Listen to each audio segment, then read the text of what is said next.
Olumpe mata alusera otyo nsaba mumpeere ku Daddy engalo ez'amaanyi kubanga ngambye obuyimba bwaffe asatu mu busatu bwe buti kiri kampulira akalulu n'essanyu ak'okumusiima Daddy omulungi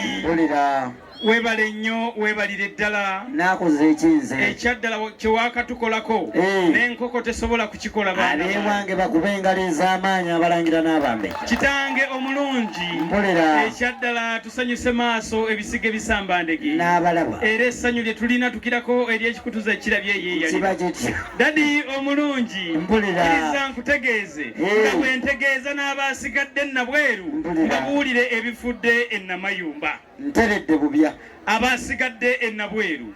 bwe tuvudde wano nga tugenze wansi w'enkuuma ntiribisi ya Daddy ekyaddala olutuuseeyo ensonga enkulu etutute badde yakuzaalibwa oluyingidde ennamayumba Daddy tubasanzeewo nga bateredde bubya anti obuwombo bwewunzika ekyaddala naffe ne batugamba tutereere ekaceeka mugenze kaceeka naffe ne tutereera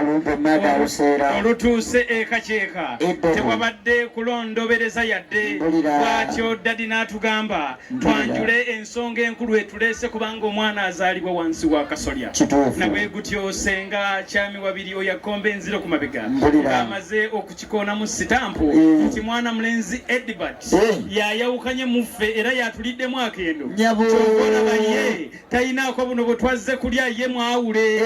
z'engalo z'owuliddemu engalo ez'amaanyi atazze kugeya Daddy omulungi kkiriza nkutegeeze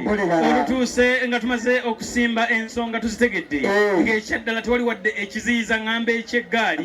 mwana mulenzi Edbert okuliraana omumbejja